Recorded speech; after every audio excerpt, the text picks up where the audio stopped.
When Germans attacked Poland in September 1939, my father went to war. I remember he kissed our mother goodbye. He hugged me and my little sister. Then he said, "Son, you must be brave. When it comes to fight, you don't run, you fight. Even if there is no Poland tomorrow, you cannot stop fighting until Poland is free again. Be brave, my son." It was the last time I saw my father. 17 days later, the Soviet come. I've never seen such an evil and bestiality. They came to our house.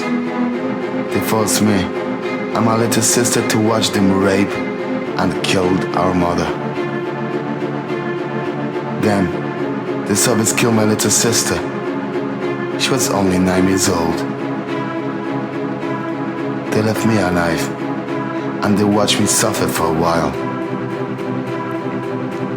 When they left, I promised myself that I will fight, as my father asked me to, because Polish people are the only family I have left. And then I prayed. I prayed for a gun, and I prayed for enough bullets to avenge every single Pole killed by Germans and Soviets. This is the national program from London. Germany has invaded Poland and has bombed many towns. Orders completing the mobilization of the Navy, Army and Air Force was signed by the King. It is stated in London on the highest authority that if the proclamation of Herr Hitler should mean, as it would seem to mean, that Germany has declared war on Poland, Great Britain and France are inflexibly determined to fulfill to their uttermost their obligations to the Polish government. President Moshitsky of Poland broadcast the following proclamation to the Polish nation today. Early this morning, Germany launched an attack on the Polish state. In this historic moment, I appeal to all our citizens with the deep conviction that the nation will, in defense of its freedom, independence, and honor, rally round the supreme commander of the armed forces and give a proper reply to the German aggressor as it has so often done in the past. The whole nation, conscious that the blessing of the Almighty rests on its fight for a sacred and just cause, and united in the army, will take up the struggle until victory is complete. 2 years later, I found myself in Scotland. I heard about the first Polish independent parachute brigade, which was to liberate Poland. I heard about this tough and brilliant Polish general, General Sosabowski. I decided that I would rather die and fight for Poland than live somewhere else. When I joined the Polish 1st Independent Parachute Brigade, it was not easy. The training was hard, and not all of us could become a paratrooper. We had a brilliant teacher, our General Sosabowski. The first Polish Independent Parachute Brigade was to be dropped into occupied Poland. We trained hard, and we were ready. I had my gun, I had my uniform, and I had a metal Polish eagle on my hat. I had the word Poland on my shoulder, and I took it off. Oh, I was ready. I was ready to do what my father asked me to do. To fight until Poland is free again. But our allies had other plans for us. They decided that the Polish 1st Independent Parachute Brigade will join the British and Americans, losing the only chance to fight for a free Poland.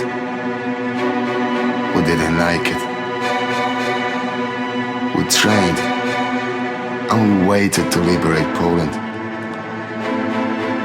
We trained to help Polish underground army. They were waiting for us. We were ready to die for Poland. We were ready to fight. So we went on strike.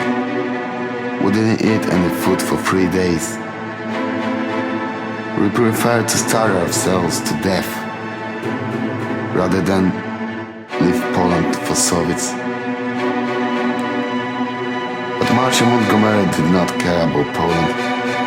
He needed Poles for his own ambitions. Ambitions that would cost lives of thousands of British, American and Polish soldiers. At the same time, in occupied Warsaw, the Polish underground army and civilians stand against the German criminals. Years of street executions, violence and looting forced ordinary people to fight. Warsaw was waiting for help. Help that never came. You will not hear of any other such outburst of freedom. Warsaw fought for 63 days. 63 days of glory. But the brilliant plan of Marshal Montgomery failed in every possible way. The plan turned out to be a disaster. Slaughter. Ambitions can kill. So on September 17th, 1944, the Market Garden operation began. Thousands of paratroopers were dropped into occupied Netherlands to save bridges and open the way to occupied Europe. As there was not enough planes, Marshal Montgomery decided there will be 3 airdrops at 24 hours intervals. Because who need an element of surprise, right? Right? The first to fight were the British and Americans. Good soldiers, brave.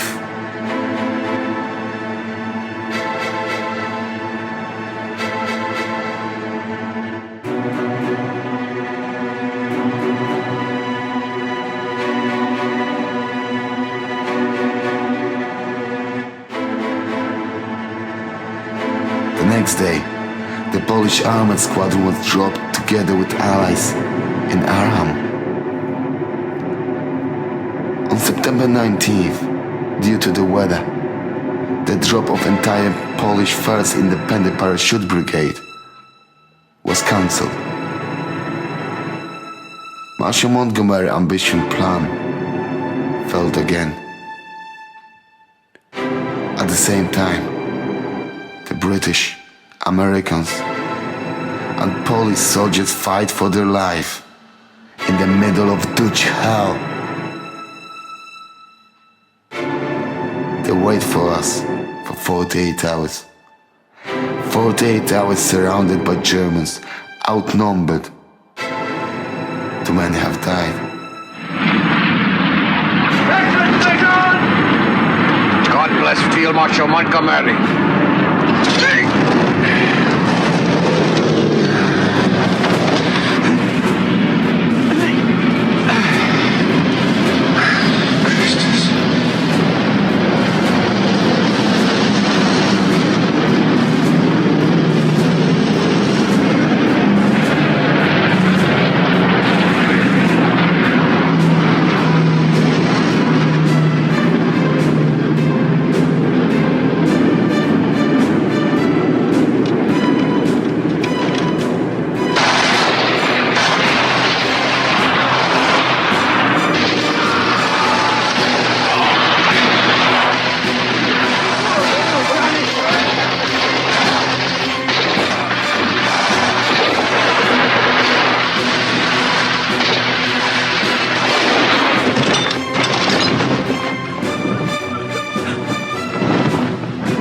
Fights were bloody. We fought for every house, every street, every square. So many have died.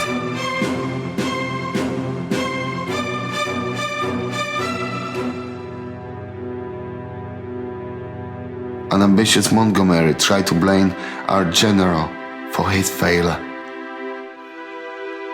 For the next 60 years, our General Sosabowski's honor and name was destroyed by the ambition and failure of one man, After 60 years, not the British, not the Americans, of which Poland was the most faithful ally, but it was Dutch people and Dutch Queen cleared the honor and name of our General Sosabowski and the first Polish Parachute Brigade by decorating Poles with the highest decoration and honors. Sad to say, however, the courageous actions of General Sosabowski and his first Polish Parachute Brigade at the Battle of Arnhem and the great service they rendered in the cause of liberating the Netherlands have never been formally recognized.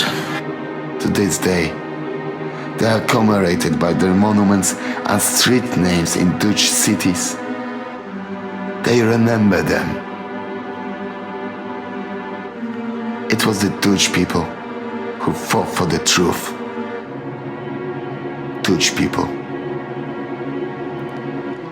But the truth is that no other nation has paid such a high price for freedom as Poland. We fought for our freedom and yours. We died for our freedom and yours. But for our sacrifice, for our Polish blood shed on battlefields through the Europe, they sold us. Churchill and Roosevelt signed a deal with the murder of Poles, with Stalin. From German occupation, our allies handed us over to the Soviet occupation. And it will cost the lives of thousands innocent Poles. When the world celebrated the end of the war in Victory Parade in London, everyone was there, except for the Poles. The British did not invite the Polish army. They did not want to offend Stalin. Murder of Poles. The only nation that was the first to fight against the tyranny of Germans and Soviets and paid the highest price for it, was not invited. We have been betrayed. Not once, not twice, many times. So let me ask you one question. Do you remember us, Britain?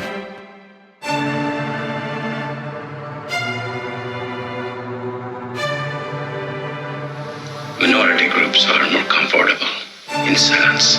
Really? I should have thought the opposite was true. But you do disapprove. I am thrilled that your great Field Marshal Montgomery has devised such a plan. I promise you to be properly ecstatic if it works. When it works. Of course, when it works. Thank you.